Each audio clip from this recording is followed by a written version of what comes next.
ఎలాగైనా చీమల దండు దండించగలుగుద్ది, మనందరం కూడా దండు కట్టాల్సిన అవసరం ఉందని ఆనాడు అందశ్రీ గారితో మాట్లాడిన సందర్భంగా నేను వారికి విజ్ఞప్తి చేసి, నా జీవితంలో జరిగిన అనేక సంఘటనలు ఆయన నిశ్శబ్దంగా గమనిస్తూనే ఉన్నాడు. ఆ రోజు వారు నాతో అన్నాడు, తర్వాత నా కుటుంబాన్ని కలవనికి వచ్చినప్పుడు నా కుటుంబ సభ్యులతో తన ఆవేదన వెలిపుచ్చిండు. బిడ్డ, నేను చూస్తూనే ఉన్నా నిశ్శబ్దంగా, రాడా ఎవడన్నా ఈ దుర్మార్గుణ్ణి నేల కూల్చడానికి అని ఆ రోజు నేను అనుకున్నా. ఈ రోజు నా రేవంతుడు నాకు ఆ నమ్మకం కలిగించిన, అందుకే నీ ఇంటి గడప తొక్కినా అని నా ఇంటికి వచ్చినప్పుడు నా కుటుంబ సభ్యులతోని అందశ్రీ అన్న మాటలు, ఆ మాటతో అందశ్రీ కవి, గాయకుడు, తెలంగాణ ఉద్యమకారుడు నాకు ఆత్మ బంధువుగా మారిండు. నా కుటుంబంలో పెద్దన్నగా నేను అందశ్రీ గారిని ఆమోదించిన. మేము 7 మంది అన్నదమ్ముళ్ళం, నేను 4వ వాడిని. మా పెద్దన్ననే నాకు స్ఫూర్తి. ఈరోజు ఈ స్థాయికి రావాలని, ఒక స్థాయిలో ఉండాలని ఎన్నో కలలు మా అన్న నాడు అన్నాడు. నేను ఎదుగుతున్న క్రమంలో మా అన్నను కోల్పోయినా. ఆ తర్వాత నాకు కనిపించిన పెద్దన్న అందశ్రీ అని చెప్పి నేను ఈ సందర్భంగా చెప్పదలుచుకున్నా. అలాంటి అందశ్రీని, తెలంగాణ ప్రజలకు స్ఫూర్తినిచ్చిన అందశ్రీని ఆనాటి ప్రభుత్వం ఎంత నిర్లక్ష్యం చేసిందో మనం చూసినాం. గద్దరన్న గురించి నేను చెప్పాల్సిన అవసరమే లేదు. గద్దరన్న వెళ్తే ప్రజాభవన్ ఈనాడు, ఆనాడు దొరల గడీల గేటు ముందల ఎర్రటెండలో గంటల కొద్ది కూర్చోబెట్టినప్పుడు తెలంగాణ ప్రజల యొక్క గుండె తరుక్కుపోయింది. ఇంత దుర్మార్గం, ఇంత కర్కశత్వం, పరాయివాడి పాలనలో కూడా ఇంత అవమానం జరగలేదు.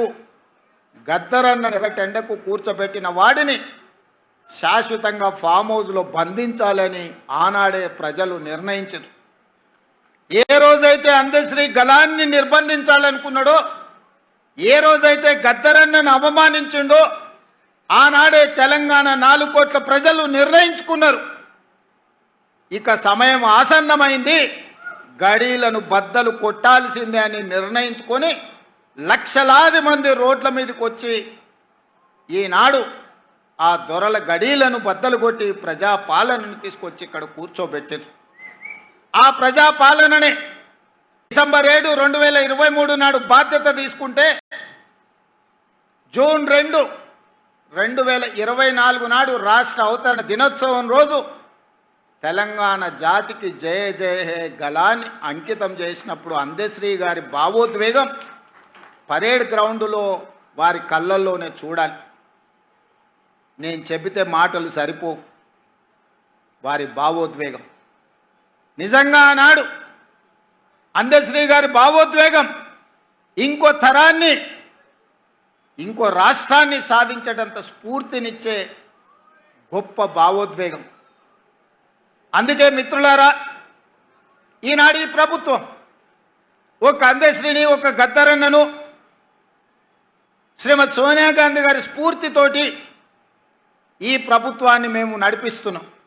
ఈనాడు నా సహచర మంత్రివర్గ సభ్యులు ఎన్నికల సమయంలో ఇచ్చిన హామీలను, ప్రజల అవసరాలను, ఆర్థిక ఇబ్బందులున్నా ఒకటొకటిగా పరిష్కరించుకుంటూ కుటుంబాన్ని చక్కదిద్దే ప్రయత్నం చేస్తున్నారు.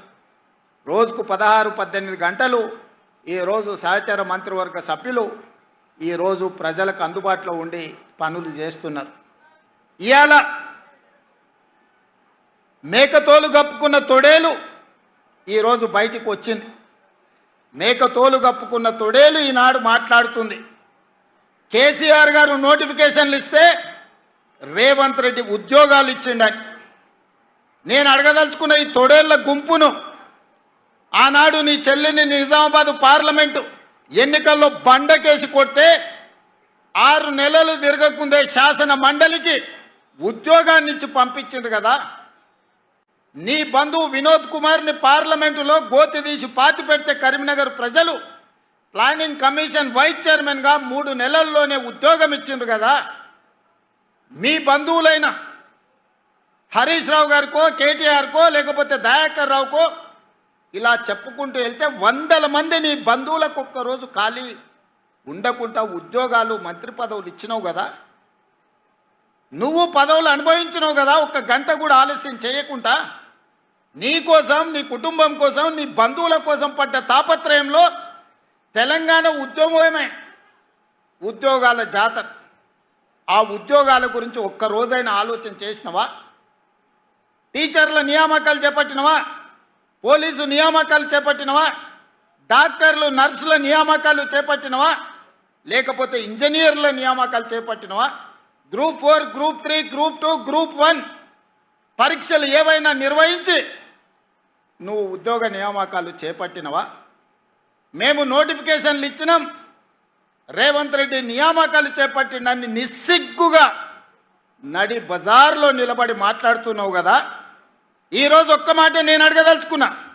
నోటిఫికేషన్లు ఇచ్చి ప్రశ్న పత్రాలను జిరాక్స్ సెంటర్లో పల్లి బఠానీలుగా అమ్ముకుని వందలాది కోట్ల రూపాయలు సంపాదించుకున్నావు తప్ప ఆ పరీక్షలను పూర్తి చేసి పిల్లలకు ఉద్యోగ నియామక పత్రాలు ఇవ్వాలన్న ఆలోచన ఏనాడైనా నీ కుటుంబానికి వచ్చిందా?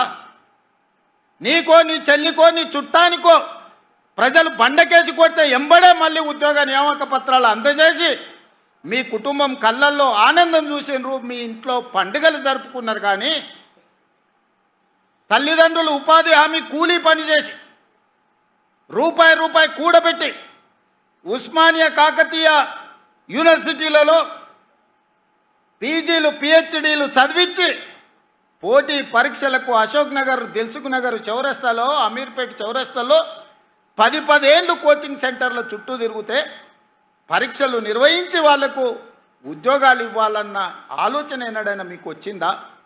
వాళ్ళ పట్ల ఎప్పుడైనా మానవీయ కోణంలో మీరు ఆలోచన చేసిరుగా?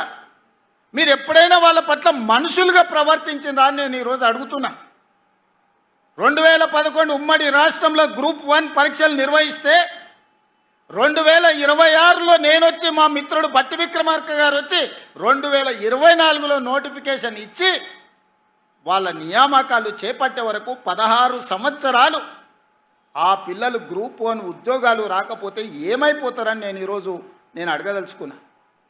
2011లో 21 సంవత్సరాలు నిండి పట్టభద్రుడైన యువకుడు గ్రూప్ 1 ఉద్యోగం వచ్చి తెలంగాణ పునర్నిర్మాణంలో భాగస్వామి కావాలని తల్లిదండ్రులకి ఇంటికాడ కాళ్ళకు దండం పెట్టి పట్నం బయలుదేరిన ఆ పిల్లలు 15 సంవత్సరాలు కోచింగ్ సెంటర్ల చుట్టూ తిరిగి వందలాది మంది చచ్చిపోయి, ఖమ్మం దగ్గర ఒక యువకుడు వేగంగా వస్తున్న రైలుకు ఎదురెళ్ళి రైలును గుద్దుకొని ప్రాణాలు వదిలిన మాట నిజం కాదా? ఉస్మానియా యూనివర్సిటీలో మురళీ ముదిరాజ్ అని మెదక్ జిల్లాకు సంబంధించిన యువకుడు ఉరేసుకొని చనిపోయిన మాట నిజం కాదా? ఇలా నేను ఉదాహరణలు చెప్తే వందల కొద్ది ఉదాహరణలు ఉన్నాయి. ఆనాటి ప్రభుత్వం యొక్క నిర్లక్ష్యం, కల్వకుంట్ల చంద్రశేఖర్ యొక్క అహంకారం,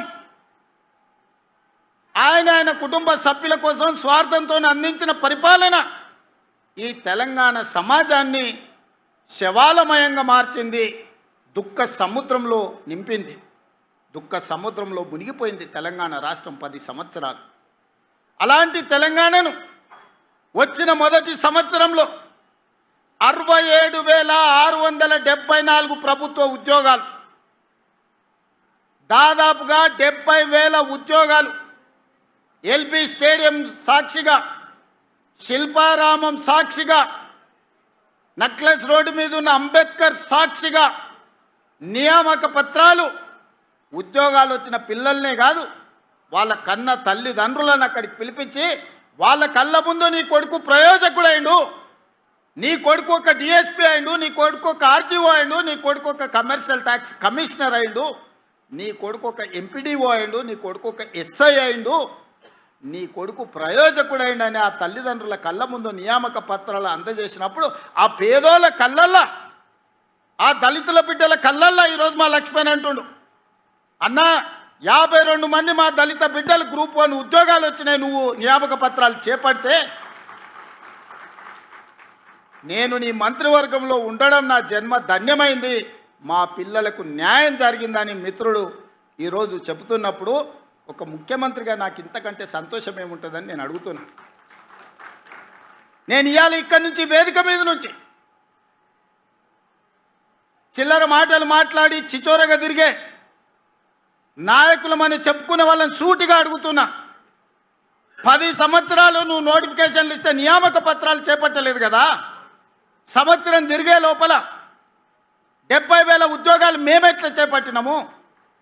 15 సంవత్సరాలు గ్రూప్ 1 నియామక పత్రాలు నువ్వు అందించకపోతే పరీక్షలు పెట్టి ప్రశ్నాపత్రాలు బజార్లో నువ్వు కోట్ల రూపాయలకు అమ్ముకొని నువ్వు వేల కోట్ల రూపాయలకు పడగకెత్తితే మీ తండ్రి గారు ఎర్రవల్లిలో 1000 ఎకరాల ఫామ్ హౌస్ కట్టుకుంటాడు, నువ్వు జన్వాడలో 100 ఎకరాల ఫామ్ హౌస్ కట్టుకుంటావు. నీ బావ హరీష్ రావు మోయినాబాద్లో 50 ఎకరాల ఫామ్ హౌస్ కట్టుకుంటాడు. నీ చెల్లెలు కవితమ్మ శంకర్పల్లిలో 25 ఎకరాల ఫామ్ హౌస్ కట్టుకుంటారు. తెలంగాణ రాష్ట్రం మాత్రం 8,11,000 కోట్ల రూపాయల అప్పులో మునిగిపోతుంది. మీకు టీవీలు వచ్చినాయి, మీకు పేపర్లు వచ్చినాయి, 1000 కోట్ల వ్యాపారాలు వచ్చినాయి. ఇంత ఆగర్భ శ్రీమంతులు నిజాం కంటే ధనవంతులుగా మీరెట్లా మారుతారు? 10 సంవత్సరాలల్లా 70,000 కోట్ల రూపాయల అప్పున్న రాష్ట్రం 8,11,000 కోట్ల రూపాయలకు తెలంగాణ ఎట్లా దిగజారిపోయిందో ప్రజలకు జవాబు చెప్పాల్సిన బాధ్యత లేదా అని ఈరోజు మేకతోలు కప్పుకున్న తొడేళ్ళని నేను అడగదలుచుకున్నా. అప్పుడే ప్రజలు మర్చిపోయినరు అనుకుంటున్నావా? మీ కుటుంబాన్ని అప్పుడే ప్రజలు క్షమించిండ్రని అనుకుంటున్నావా? మీ కుటుంబం వల్ల ఈ తెలంగాణ సమాజానికి దాపురించిన ప్రమాదాన్ని ప్రజలు గుర్తించలేదనుకుంటున్నావా? నన్ను తిట్టినంత మాత్రానో, నీ కడుపులో ఉన్న విషాన్ని వెదజల్లినంత మాత్రానో తెలంగాణ ప్రజలు నిన్ను క్షమిస్తారనుకుంటే ఈనాటికి, ఆనాడు కాదు, తెలంగాణ కవి చెప్పిండు,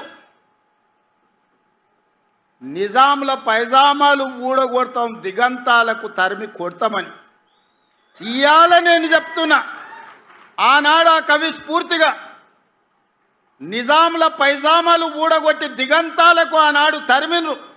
సాయుధ రైతాంగ పోరాటం బండెనక బండి కట్టి ఏ బండ్లో పోతో కొడుకో చుట్టుముట్టు సూర్యాపేట నట్ట నడమ నల్లగొండ కడతాం నీ గోరి అని బండి యాదగిరి స్ఫూర్తి ఈరోజు కూడా మా దగ్గర ఉన్నది. ఇవాళ నేను చెప్తున్నా, గజ్వెల్లనే నిన్ను సమాధి చేసే బాధ్యత మాది, మా యువకులది. తెలంగాణ సమాజం మీకు అన్ని అవకాశాలు ఇచ్చింది, ఆస్తులు ఇచ్చింది, అంతస్తులు ఇచ్చింది, ఆగర్భ శ్రీమంతులను చేసింది. ఏమి తక్కువ చేసింది తెలంగాణ? ఏమి తక్కువ ఇచ్చింది మీకు ఈ తెలంగాణ? మరి తిరిగి తెలంగాణ 4 కోట్ల ప్రజలకు మీరు మీ కుటుంబంలో నలుగురు ఏమిచ్చిందని ఈరోజు తెలంగాణ సమాజం మిమ్మల్ని అడుగుతుంది. ఏం అన్యాయం చేసింది మీకు?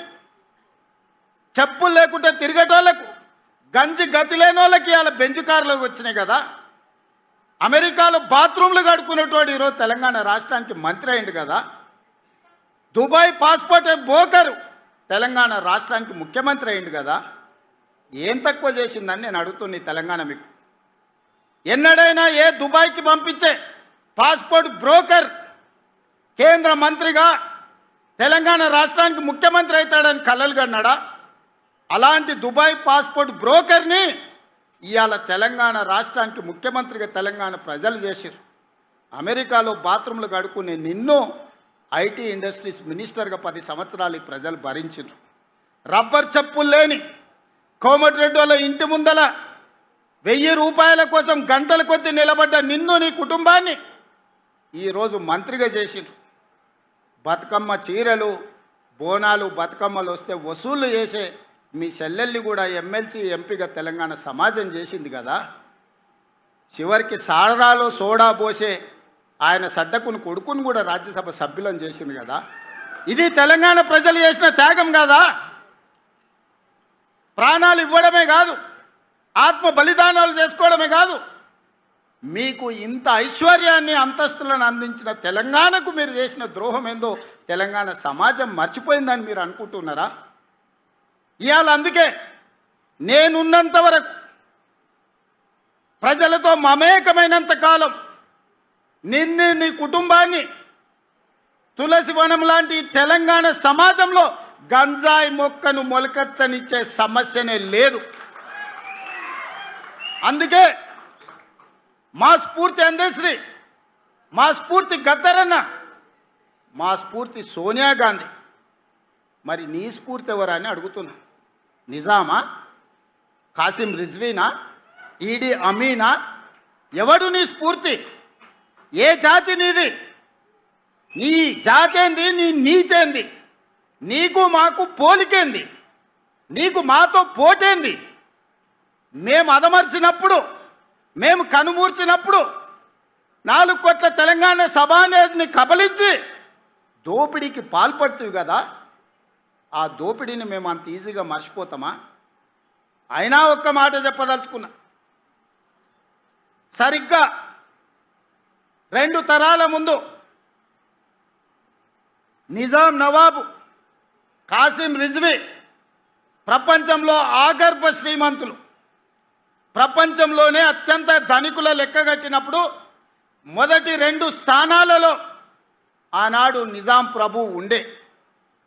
సరిగ్గా 2 తరాల తర్వాత ఒక పారిశ్రామికవేత్త బాగా రాణించి 1000 కోట్ల రూపాయలు సంపాదించినాక ఆయనకు కోరిక కలిగింది. అరే, ప్రపంచంలోనే శ్రీమంతుడైన నిజాం కుటుంబాన్ని కలుద్దాం, ఎవరున్నారు ఆ కుటుంబం అని ఎతికిండు. కలుద్దామని ప్రయత్నం చేసిండు. కకా వికలం అయిపోయి చెట్టుకొకడు పుట్టకొకడు దేశానికొకడు దిక్కులేని పరిస్థితి నిజాం కుటుంబానికే పట్టింది. నీ కుటుంబం ఎంత? ఈకలోది తోకలోది. ఇవాళ నువ్వు అనుకుంటున్నామేమో చాలా ఉన్నాయని. ఏది ఉండదు బిడ్డ, బిచ్చమెత్తుకొని బతకాల్సి వస్తుంది. తెలంగాణ సమాజం గమనిస్తుంది. ప్రపంచానికి ఆగర్భ శ్రీమంతుడైన నిజాము 3వ తరం వచ్చే లోపల చూద్దామంటే కూడా దొరకని పరిస్థితి ఈ ప్రాంతంలో ఉత్పన్నమైంది. నువ్వెంత? నీ బిషాత్ ఎంత? నీ జాతి ఎంత? నీ జాతి ఈ ప్రజా పరిపాలన మీద శాపనార్థాలు పెడుతుందా? చర్చకు రమ్మంటే చేత కాదు, అసెంబ్లీకి రమ్మంటే ఇంట్లో వండుకుంటాం. ఇంట్లో వండుకొని వెనకంగా కుట్రలు కుతంత్రాలు. తెలంగాణ సమాజం ఎడ్డిదో గుడ్డిదో కాదు. తెలంగాణ సమాజం చైతన్యవంతమైంది. అదే సమయంలో తెలంగాణ సమాజం సంయమనంతో వ్యవహరిస్తుంది. 220 సంవత్సరాలు పరిపాలించిన నిజామును కూడా సాయుధ రైతాంగ పోరాటం ద్వారా మట్టి గరిపించి ఈ నేలలోనే కలిపేసి తెలంగాణ చైతన్యాన్ని ప్రదర్శించింది. నువ్వెంత? నువ్వు 10 ఏళ్ళు ముఖ్యమంత్రిగా ఉంటే నిజాం కంటే గొప్పని అయిపోయినా అని విర్రవీగితే ఈ తెలంగాణ సమాజం ఊరుకుంటుందా? ఈ తెలంగాణ సమాజం నిన్ను క్షమిస్తుందని నువ్వు అనుకుంటున్నావా?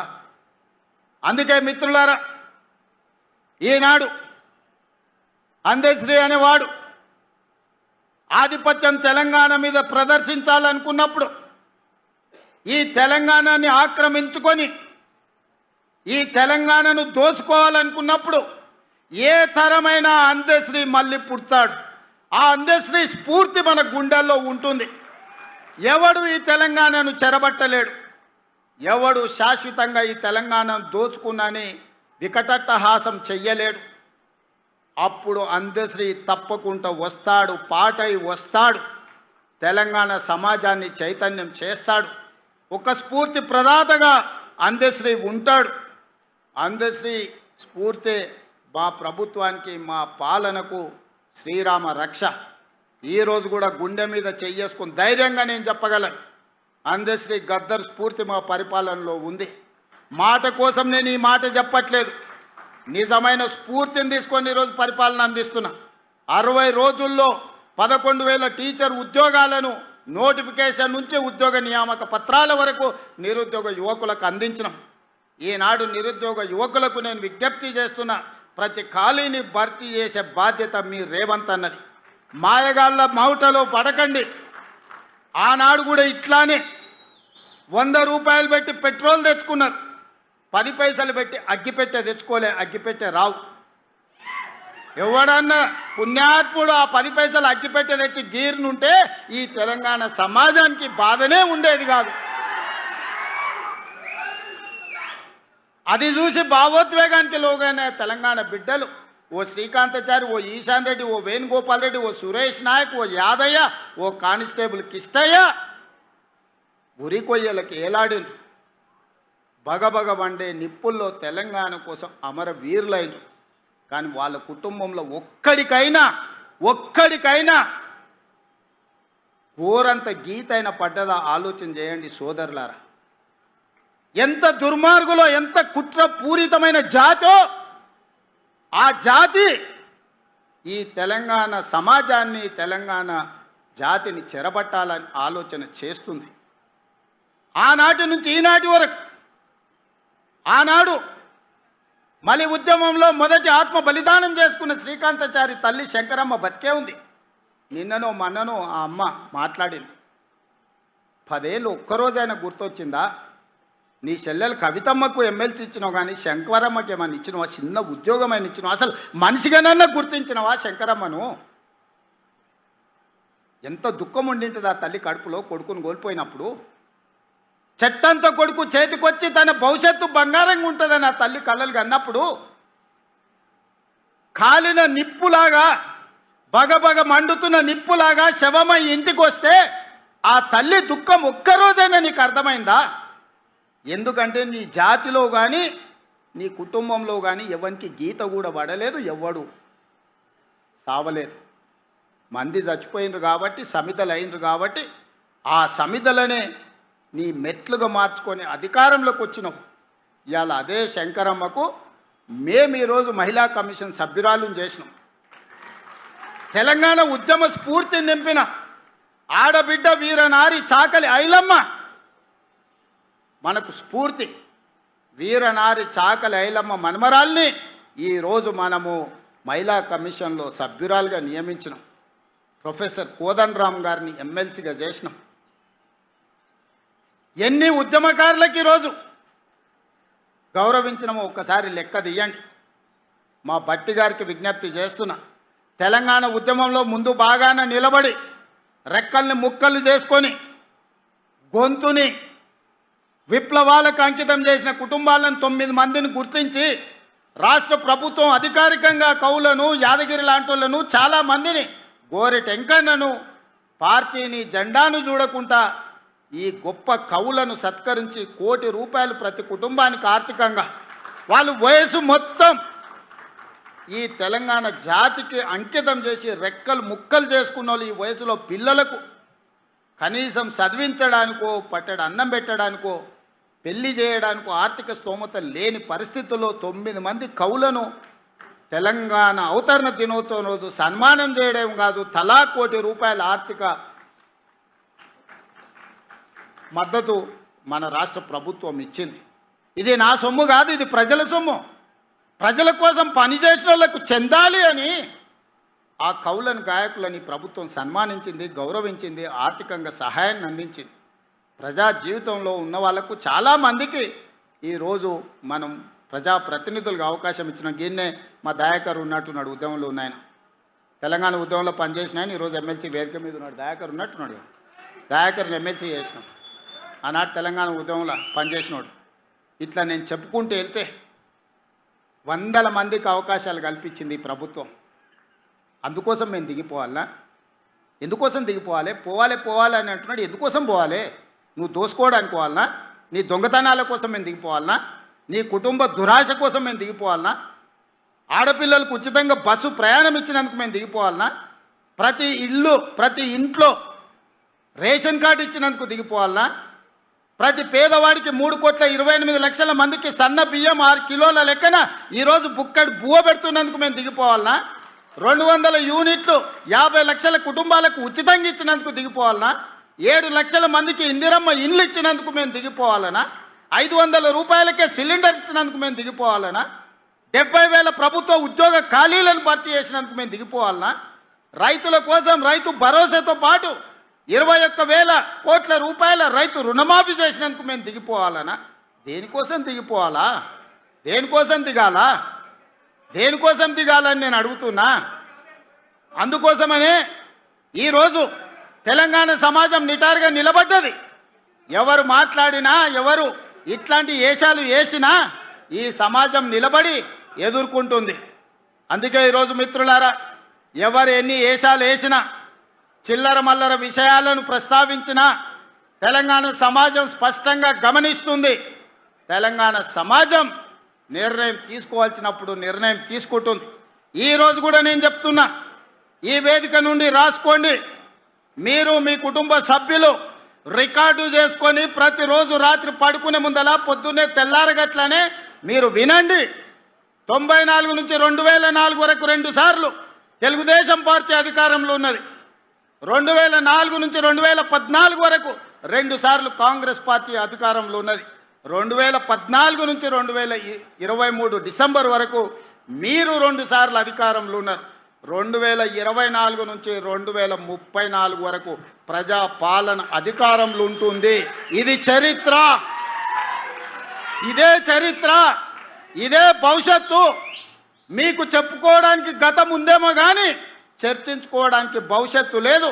మీకు భవిష్యత్తు లేకుండా మీ భవిష్యత్తును భావి తరాలకు మీరు చేసిన దుర్మార్గాలను ఒక పాఠంగా చరిత్రకు అప్పచెప్పే బాధ్యత మేము తీసుకుంటాం. ఈరోజు ఇక్కడికి వచ్చిన అందశ్రీ అభిమానులు, ఇక్కడికి రాలేకపోయిన కోట్లాది మంది అందశ్రీ గద్దరన్న అభిమానులు ఇదే శపథంగా తీసుకొని గల్లి గల్లి తిరుగుతారు, గుండె గుండె తడతారు, గూడెల దగ్గరికి గుడిసెల దగ్గరికి వెళ్ళి ప్రజలకు వివరిస్తారు ఎవరి పాలనేంది, ఎవరి పాలైంది తెలంగాణ, ఎవరు ఉంటే ఈ తెలంగాణకు మేలో తప్పకుండా జరుగుతుందని తెలియజేస్తూ మీ అందరి దగ్గర సెలవు తీసుకుంటున్న ధన్యవాదాలు మిత్రులారా.